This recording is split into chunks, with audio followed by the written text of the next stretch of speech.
Ok, então antes de eu mostrar para você como foi que eu desenvolvi aquela tela de lookup, né? Nós já tínhamos feito uma tela de lookup anteriormente, mas essa está diferente, né? Nós temos ali o campo para fazer o filtro, né? Colocamos o resultado numa grid, então está bem diferente daquele que nós usamos anteriormente para filtrar o banco. Então não foi só trazer o banco do servidor REST, tem mais coisa envolvida nessa tela de lookup que vai servir para toda a aplicação, tá? Ela foi feita uma vez e não será mais mexida, tá bom? Do jeito que ela está, ela vai ser utilizada por todas as janelas que precisarem de uma tela de lookup. Mas antes de nós chegarmos nela, deixa eu mostrar para você aqui parte do código que foi alterado, né? Primeiramente, em termos de pastas, né?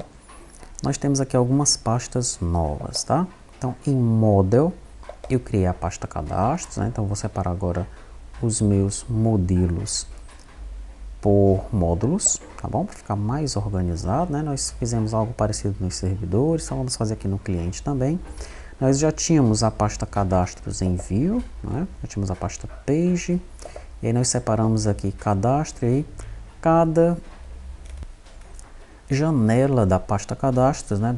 Do módulo cadastro, vai recebendo aí a sua pasta, tá?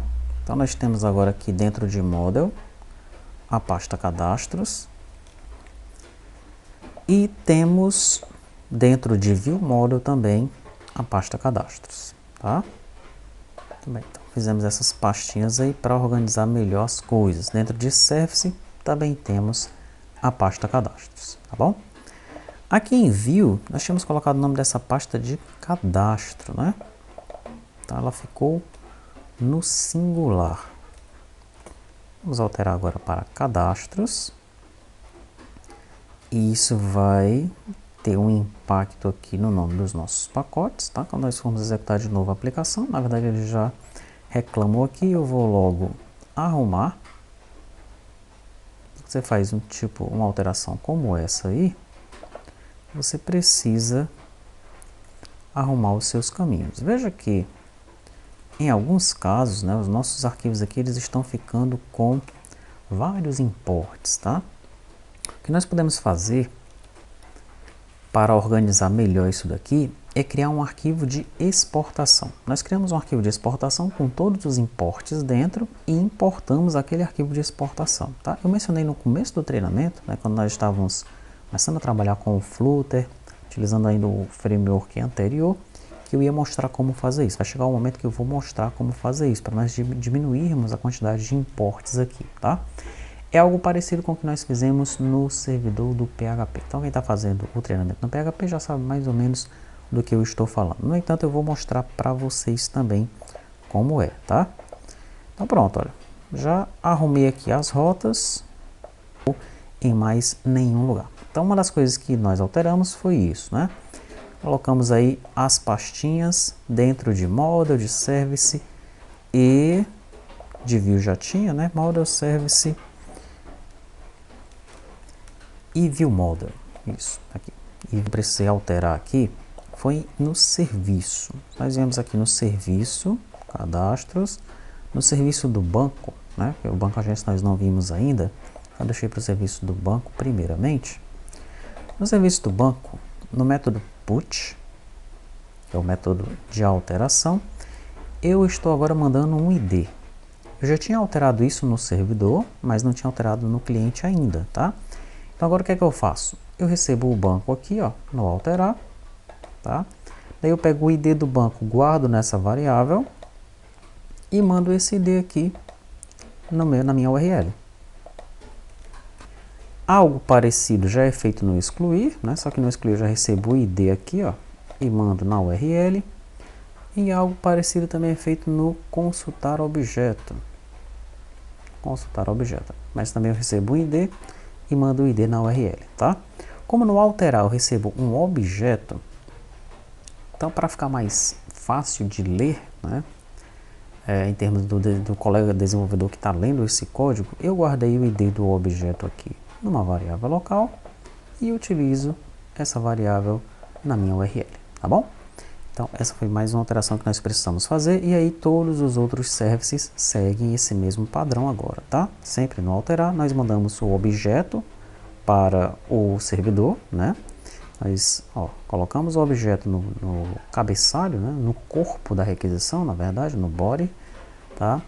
E na URL nós mandamos o ID desse objeto, tá bom? Daí lá em View Model, se você abrir aqui a View Model,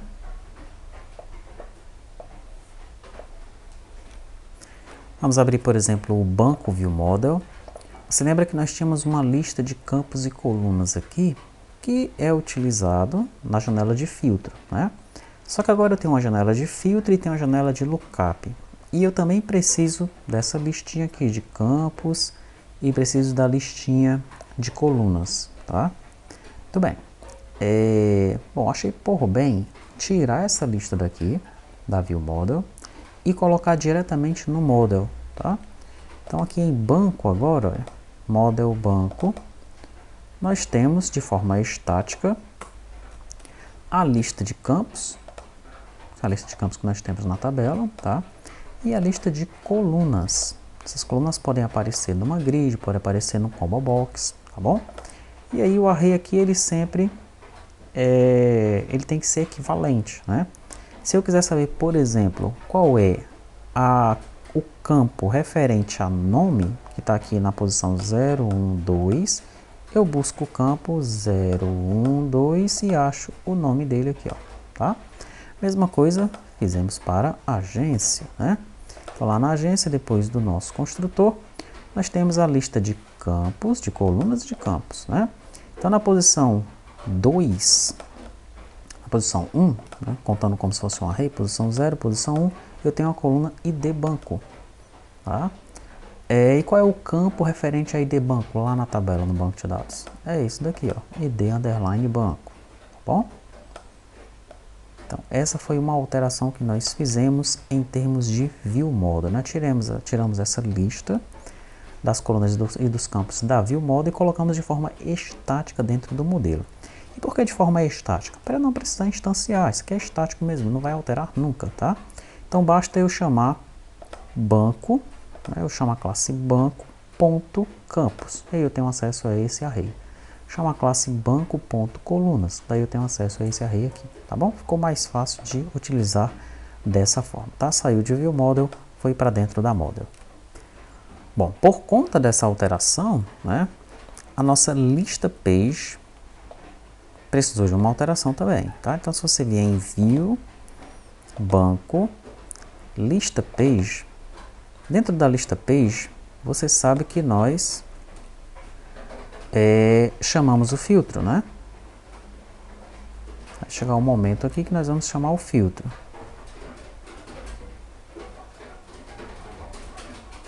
Deixa eu ver aqui mesmo, olha. Ele está chamando o filtro. E para a janela de filtro ele passa as colunas. Quem são essas colunas? Eu vou pressionar F12 aqui. E pronto, olha. As colunas ele está pegando diretamente de banco.colunas, tá? E os campos? Banco.campos, tá bom? Então no lugar de ele pegar do View Model, como nós fazemos aqui, ó, ou fazíamos anteriormente, né? Trazemos diretamente do modelo, tá? Então essa alteração na lista page ocorreu por conta disso. Deixa eu dar uma olhada se tem mais alguma coisa para eu alterar aqui. Pronto, vamos fazer logo essa alteração também em agência. Por conta daquela pasta que nós alteramos, né? Então ele está reclamando aí. Ele deveria ter reclamado logo de cara no começo. Como ele não reclamou, então vamos alterar de acordo com a necessidade, né? Ele vai reclamar aí, provavelmente quando nós formos executar a aplicação nova. Salva esse aqui. Salva esse aqui e pronto. Bom, então você viu, né? Por conta daquela alteração lá, onde nós levamos os campos e as colunas da View Model para o Model, eu tive que alterar também a lista page, tá? Aqui, ó. E aí fica bem mais fácil de chamar assim, né? Quando você abrir aqui o detalhe page, no caso do banco, né? A banco detalhe page, você vai ver que tem um comentário, ou dois comentários, que eu deixei por enquanto. Depois eu vou remover esses comentários, tá? Só para você ver mais uma alteração que foi realizada. Olha só, aqui na detalhe page, chega um momento em que nós perguntamos para o usuário se ele deseja excluir o registro, tá?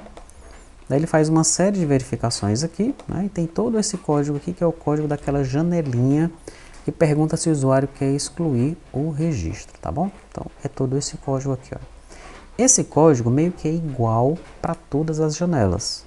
Todas as janelas que nós formos perguntar se o usuário quer excluir o registro, nós vamos fazer algo parecido, basicamente é a mesma coisa, tá? Então, o que é que eu fiz? Eu movi esse código para outro lugar, tá bom? Eu criei aqui uma ViewUtilLib, é uma biblioteca de utilitários visuais, tá? Essa ViewUtilLib, ela se encontra aqui dentro de View,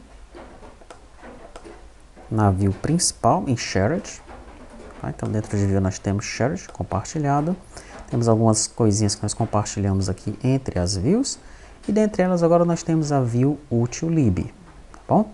Dentro de ViewUtilLib, o que é que nós temos dentro dela? Aquele código lá da exclusão está aqui, ó. O diálogo da exclusão. Tá bom? Então o que é que eu fiz?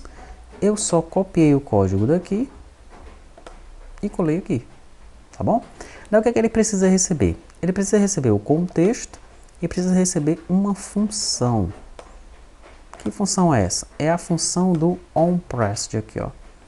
Quando nós criamos essa janela de diálogo, nós temos um botão, um flat button, tá? Caso o usuário pressione sim, então nós temos alguma coisa aqui no onPressed aqui dele, ó, tá bom? E o que é? No caso, é a chamada para exclusão, aqui, exclusão do registro, passando o ID do banco, né? E fechar duas vezes a janela, que é a janelinha de pop-up, essa que apareceu, e a janela de detalhe, para ele voltar lá para a lista, tá bom? Eu preciso passar esse método aqui como um parâmetro para cá, tá bom? Como é que funciona então? Funciona assim. Eu já chamo ViewUtilLib. Por que eu chamo ViewUtilLib diretamente? Porque esse método aqui ele é estático, tá? Muito bem. Gerar dialog box exclusão. Opa, ficou um Pzão ali. Aqui é um O. E aqui tem que ser um O, né? E aqui no banco agência, um O também. Deixa eu fechar aqui, deixa eu voltar para cá. Gerar diálogo exclusão, contexto, porque ele precisa receber o contexto aqui, tá? E a função, qual é a função que eu passo? Eu passo o conteúdo daquela função aqui de forma anônima, ó. Tá bom? Então eu abro a função de forma anônima aqui, não precisa ter nome. Da mesma forma como eu fiz aqui embaixo, tá? Esse mesmo conteúdo dessa função onPressed, eu só copiei ele e colei aqui, ó. O que ele vai fazer então? Ele vai saber que ele precisa chamar o método excluir do banco provider, passando o ID do banco, e que ele vai fechar a janelinha da pergunta e a janelinha de detalhe, tá? Então, toda vez que eu for excluir, eu chamo esse gerar dialog box exclusão. No banco agência detalhe é a mesma coisa, ó. Banco agência detalhe, gerar dialog box exclusão, tá? Passo o contexto e passo o método aqui que eu desejo, ó. Sendo que o método agora é o banco, ele está chamando de banco provider excluir. Esse banco provider na verdade é o banco agência provider, tá? Vamos até alterar isso daqui. Ctrl H, no lugar de banco provider, coloque banco agência provider. Pronto, para não ter confusão. Sabemos agora que é o provider do banco agência, tá? Então no método excluir aqui, ó, ele chama o ViewUtilLib, gerar dialog box exclusão, passa o contexto e passa esse método aqui para exclusão, tá bom? E em todas as outras janelas nós vamos fazer a mesma coisa. Vamos chamar esse método passando o contexto e os dados para exclusão, tá bom? Mas tem mais coisas que nós passamos para dentro dessa janelinha da ViewUtilLib. Veja que a do banco eu deixei o código anterior comentado aqui para você se situar, para você comparar com o que você tinha anteriormente e com o que você tem agora, tá? Como eu mencionei, é a mesma coisa, eu só copiei esse código daqui para cá, né? E no onPressed aqui, ó, esse método eu passei para cá, para a chamada, E aqui no onPrest eu coloquei o onPrest que eu estou recebendo aqui, ó. Tá? A função que eu estou recebendo. Você pode passar uma função como parâmetro, que é muito legal. Tá bom? Muito bem, o resto é igual, tá? Voltando na banco detalhe page, vamos ver se tem mais alguma coisa que nós tiramos dela, porque ela se repete muito, né? Banco detalhe page, não, era só isso mesmo. No banco detalhe page nós tiramos esse cara daí, passamos para ViewUtilIb, porque ele se repete bastante, né? Então nós podemos fazer isso, tá? Provavelmente você vai encontrar outros códigos como esse, que se repetem bastante e você pode passar para a ViewUtilIb, tá bom? Vamos aqui na Persist Page. Na Persist Page, nós temos aqui, olha, um Show in Snack Bar. Tá? Então, lá na ViewUtilIb, eu tenho agora a Show in Snack Bar. Tá? O que é que ela recebe? Ela recebe a string, que é a string que vai aparecer naquela janelinha que tem lá embaixo, na Snack Bar. Né? Aqui, ó. Estou passando a string, tá bom? E eu passo a chave do scaffold, aonde a snack bar vai ser vinculada, tá? Ele recebe aqui então, olha, a chave da scaffold. O que ele faz então? Ele chama o estado da chave do scaffold e executa o método show snack bar, né? Passando aqui o conteúdo da snack bar e uma background.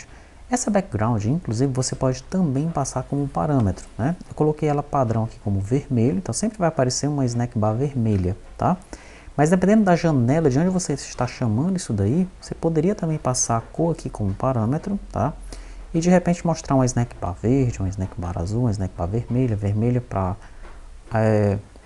algo que possa ser catastrófico, né? Que possa afetar bastante a aplicação. Uma azul apenas como uma informação para aparecer para o usuário, algo informativo e por aí vai, tá bom? Mas enfim, foi mais alguma coisa que nós tiramos daqui, ó, tá? Nós temos um showInSnackBar e esse método showInSnackBar, ele era implementado aqui embaixo, na mesma janela, no Persist Page, ó, ok? Então, como todas as janelas Persist Page, nós teríamos que ter esse método showInSnackBar, né? Então, decidi pegar esse método, tirar daqui e colocar na nossa ViewUtilIb, tá bom? Aqui então como método estático. E finalmente nós temos o método showDialog. Que método showDialog é esse daqui? Esse método ele veio para cá com o nome showDialogFormAlterado.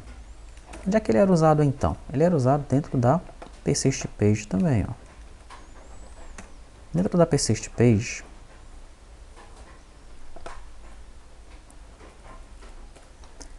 tem o método avisar usuário form alterado. Tá? Então, quando o usuário ele executa alguma alteração no formulário, né, nós verificamos se existe aquela alteração e se existir, nós informamos para o usuário. Você quer mesmo fechar o formulário e perder as alterações? Né? Daí tem aqui as ações para o sim e para o não. Tá? Que é um pop com o true e um pop com o false, tá? Esse código aqui, ele vai se repetir para todas as janelas de persistência. O que é que nós fizemos então? Copiamos esse código e colamos aqui na ViewUtil. Chamamos ele de gerar dialog box form alterado. Ele retorna um future booleano, tá bom? E recebe um contexto. Coloquei ele estático, por quê? Para eu chamar ele diretamente, ó. ViewUtilIb.gerar dialog box form alterado, passando o contexto para ele. Tranquilo? Então é só isso, olha. Depois que nós chamamos esse método avisar o usuário form alterado, esse método ele é chamado aqui dentro mesmo, vou pressionar selecionar Ctrl C, Ctrl Home para ir para o começo da unit aqui, né, da classe, Ctrl V, pronto, olha. No onWillPop. Tá? Então, no onWillPop, nós vinculamos ao avisar o usuário form alterado. Pressionei F12 para vir para a implementação do método. Então, aqui ele verifica qual é o estado do formulário e depois ele fazia tudo isso daqui, ó. Tá? Só que tudo isso daqui que ele faz é algo meio fixo, algo meio estático, né? Qual é o melhor fazer então? Passar isso daqui para uma outra classe, né? E chamar apenas esse código de dentro da janela de persistência, tá? Então você vai ver, por exemplo, que agência persist page, ela vai só chamar ele aqui, ó, gerar dialog box form alterado passando o contexto, tá?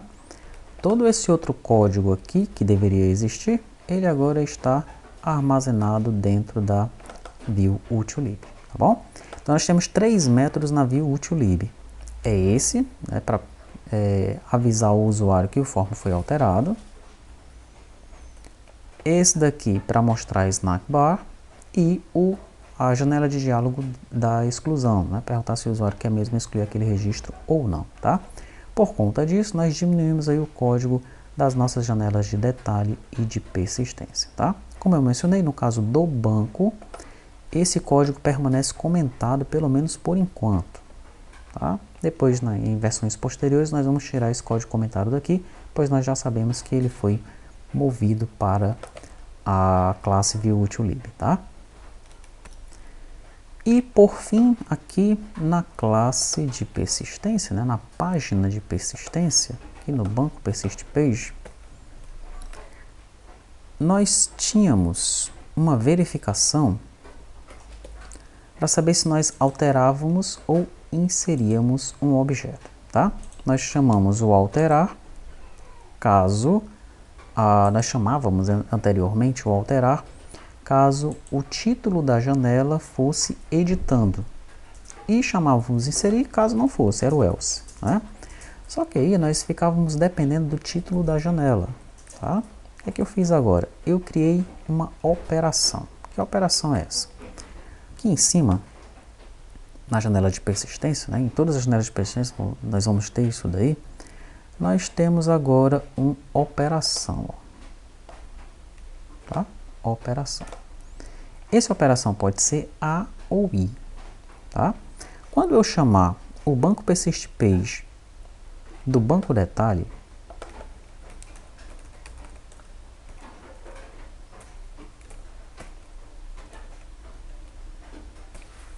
aqui, ó. Quando eu chamar do banco detalhe, eu informo que a operação é A. Por quê? Porque de banco detalhe eu quero alterar aquele banco, tá bom? Se eu chamar de banco lista page, eu passo a operação I. Porque se eu estiver chamando a partir da página de listagem, né? Se eu chamar a página de persistência a partir da página de listagem, eu estou querendo inserir o banco e não alterar, tá?